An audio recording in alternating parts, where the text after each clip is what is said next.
We are currently, women in ECTEL, we are currently conducting a communications campaign for the new electronic communications bill.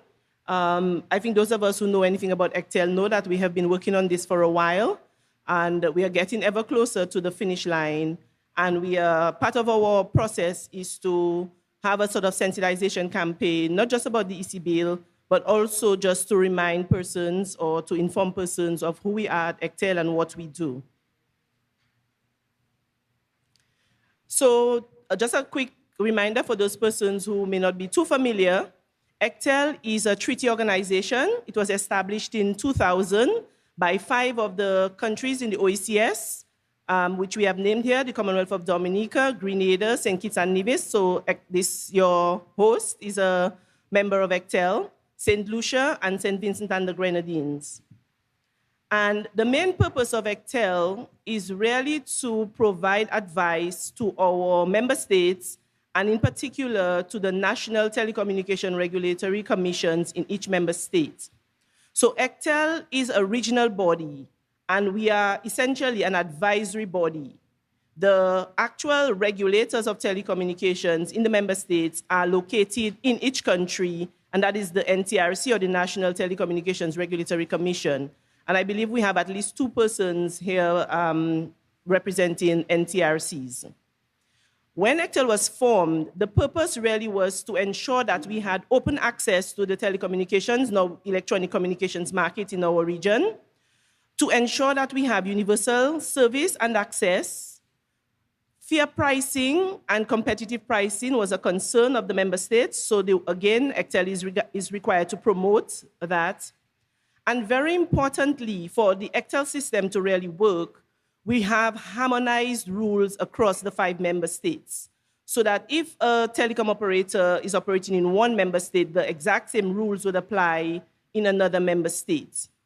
And all this is being done in an environment where what we are really concerned about is increasing connectivity, increasing access for persons who do not have access to telecoms and ICT services. In particular, what we are here to talk about is the new electronic communications bill. And that bill we started working on this bill quite a few years ago, and the intention was really to upgrade the rules and regulations with regards to the telecommunications sector. The acts that are now in place, the Telecommunications Acts, they started, I believe, sometime around 1998, between 1998 and 2000, those acts were in place. So it's well over almost 25 years now. And we expect that the EC bill will repeal and replace those acts once it comes into force. And one of the things that we are focused on under the EC bill is consumers. I like to remark that if you read the Telecommunications Act, I don't think the word consumer or customer is anywhere in there. It was heavily focused on do's and don'ts for the licensees. And over the last 20 some odd years, we have noted that, again, for the sector to work, for digital transformed economies to work, you have to be focused on the actual users of ICT. And therefore, the EC bill is meant to really modernize the regulatory framework in which ECTEL operates. Where are we with regards to adoption of the bill? As I said, it's been, I don't want to say slow, but we are operating at a moderate pace. And at present, we have 3 of the 5 member states have actually brought the bill to Parliament. It is not yet in force in any of the states because the Council of Ministers are minded that we don't want to have, the whole purpose of ECTEL was to have harmonized rules. So we're trying to avoid having a system where within ECTEL we have 2 systems operating, the old system and the new system. So the Council of Ministers are committed to coming together, again, in a harmonized way, and having the ECTEL bill be enforced in all the member states sort of at the same time. So we are 3 down, we are 3/5 of the way, and we have just the Commonwealth of Dominica and St. Lucia as the last 2 members to enact the bill and therefore allow for everybody to bring it into force. And I have to say that they are on their way.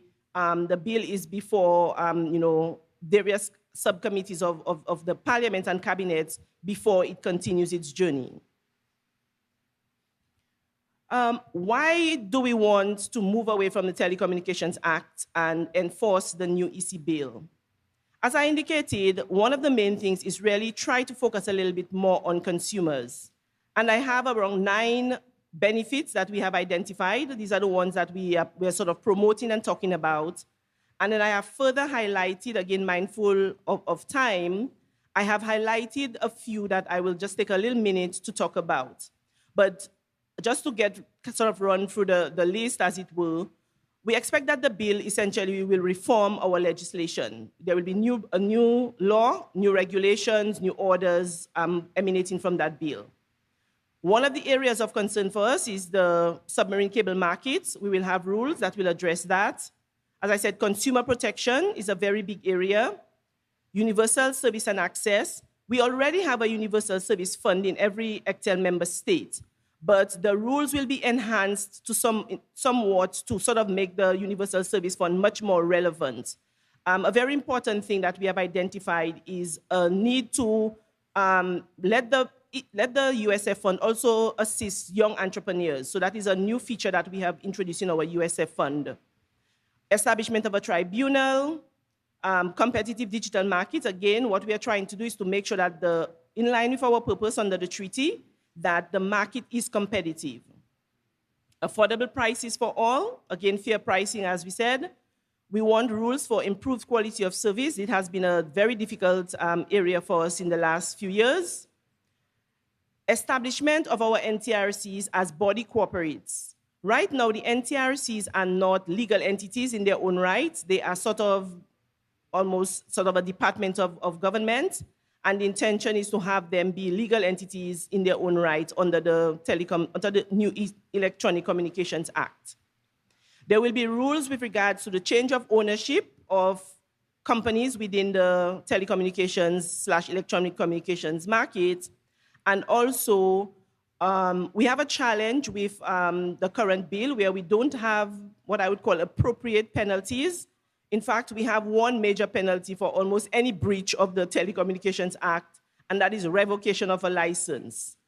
I mean, this is not practical in almost any market. And so one of the areas that we have focused on is having rules that are, penalties that are more in proportion with whatever the breach or the offense is. So just to speak a little bit on some of the ones, as I said, that I had highlighted that we thought we would want to sort of talk a little bit more about. Regulated access to submarine cable landing stations. We know that we all want our broadband market to be vibrant. We want to have as many competitors in the market as possible, but everybody cannot have their own submarine cable. That's just not, again, not practical.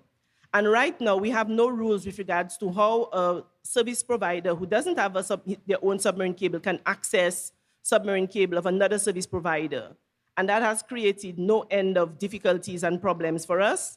And so the new bill will have specific rules about how service providers can access submarine cables. Now, we know that we are all speaking about satellites, and that is another way to get access to the internet off island, but we still believe that subsea cables are still a very important way to ensure that we have a vibrant broadband market. And so that is one of the areas that is specifically targeted with the new EC bill. Consumer protection. As I indicated, under the Telecommunications Act, there was very little rules about how the service providers would engage with customers. It was a lot about how the service providers would engage with the regulator and how they would engage with themselves to some extent. And so some of the rules that we have, we are enshrining in the Act and its regulations is that information, in particular, information presented to customers should be transparent. Customers should have clear information about the services that they're receiving, the price for those services, the terms and conditions of those services, and as and when these terms and conditions change, there is a process for how that change can be communicated to customers. Clear and understandable contracts and bills. And then we have here the right to choose. Customers do have the right to choose right now. We have number portability in place, but some of these things we want to sort of enshrine them in law. There are a number of practices that have developed over the last 20-odd years. some of which we want to enshrine into law. Because one of the challenges we have had is that a service provider may have a practice that is very good and customers enjoy it, and then they just decide to change it because there is nothing preventing them from changing it, and then customers are confused. And so we are trying to ensure that customers have, or there is a way for customers to be informed of what is happening in the sector in a more sort of organized way. We want them to access complaints filing. Again, we have a system in place, but our aim is to streamline it and make it more user-friendly. Then we expect that some of these rules will empower customers, hopefully, if they have more information at their disposal, and they know that this information is not just that the service provider is providing the information. The service provider has to provide that information so they can request the information. Hopefully, with that additional information, they can make more informed decisions. In terms of some of the issues we've had with quality of service, we want to put in some rules so that service providers will be held accountable in some way for delivering the services that they have promised, and that there are ways we can monitor what it is that they're promised and versus what they're delivering. And we want to look at rules again for fair pricing and ensuring that there aren't any hidden fees. I'm not saying that there are hidden fees. We want to make sure that, if that is not allowed, as it were. In terms of the establishment of a tribunal, right now we have a system where if a customer has a complaint, they first try to resolve it with the service provider, then they go to the NTRC, and in some cases the NTRC sits as a tribunal. But we have been advised that, as the system matures, an independent tribunal is a more equitable way for customers to have their matters resolved. It will not be the first port, but it will be essentially a place that they can go if they're not happy with how the matter was resolved. And what we are hoping is that this will also be more cost-effective in terms of customers not having to, pay a lawyer and incur a big expense in order to get a matter resolved, because the tribunal will be essentially funded under the regulatory system. Affordable services, one of the things that we are working on, and we are hoping that we will have buy-in from service providers, because I listened with interest when Flo was talking about their JUMP program. So what we would like is to ensure that customers have an affordable option. What I've noticed, and I've said before, is that sometimes when you look at the broadband market, if you compare it to the car market, it's almost as if everybody wants to sell you a Mercedes-Benz. Somebody just wants to drive. Somebody wants a Toyota. Somebody wants a Mazda. But all we have in the market are Rolls-Royce and Mercedes-Benz. That's not a good market. And so what we would like to encourage is that there are affordable prices or affordable packages for customers, especially customers who are not able, or they don't want, all the bells and whistles. Rules with regards to wholesale pricing. Right now, again, we have a number of struggles. Interconnection in the region, and I think around the world, is pretty much a solved problem. You hardly ever get difficulties of interconnection. But in the wholesale market, have a new set of difficulties and challenges rearing their heads, and we don't have clear rules for those. And so the EC bill does hope to put together a regulation, there's a regulation under the EC bill that will address specifically wholesale pricing. And then we have an issue which is ongoing, that is under the Telecoms Act, where we continue to say that there should be no price discrimination for customers who are sort of in the similar situations. Improved quality of service. I don't think I have to say that we have struggled, I think, in CARICOM with quality of service in the last few years, and especially in the OECS. And so what we would like is to have a set of regulations that are a bit clearer on what are the quality of service standards that we expect, and how we're going to monitor it, and how we are going to work with service providers to ensure that those services are provided to the quality that we are all agreed to, and how matters will be resolved as and when quality of service standards are not met.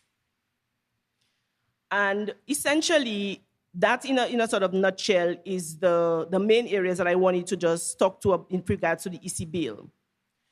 But the EC bill is not being done in isolation. It is really being done as part of a much broader project in the OECS region, which is called the Caribbean Digital Transformation Project.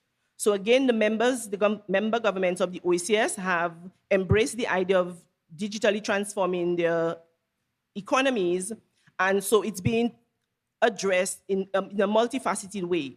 So as the telecom advisor with the telecom regulators, we are tasked with shepherding the ICT section. And so we will be, although we are just going to put the EC bill in place, we know it's not perfect. So we'll be taking an opportunity to take a look at it and see if there's anything we missed that we need to correct going forward. We also want to develop, I think we've all talked about the idea of having resilient networks. So that is an area of interest for us right now. And so part of the work that we are doing, if you want to have a digital economy where everybody is using the internet, everybody is on some kind of broadband service, that have to be a resilient network. And we have had multiple experiences of how the network has failed us. And so we have to find ways of ensuring that that does not happen going into the future. And we have also just completed a digital inclusion survey, but we will talk about that at another time. So the other partners we have under the Digital Transformation Project, we have the Eastern Caribbean Central Bank. We are at the home of the Eastern Caribbean Central Bank in St. Kitts and Nevis. And they are tasked with ensuring that we have updated payment system acts. They have also done a digital inclusion survey. That information is out in the public. And so if you want to know the state of financial inclusion, in the member states, that survey has been published. And they will also be working on designing a regional instant payment system to not just look at banks, but banks as well as non-bank financial institutions. We are trying to have a more inclusive financial system. The other two partners are Impacts, who will be dealing with the cybersecurity, and I've just identified some of the areas that they will be looking at, including setting up of a CERT. And then we have digital skills, which is being shepherded by the OECS, and we are also looking at projects to address data protection and privacy, and that is being done jointly with the OECS and the ECCB, with ECTEL providing support on the margins. And so thank you very much. I think I've made it within the time allotted. So thank you very much for the opportunity to speak about ECTEL and the ECB.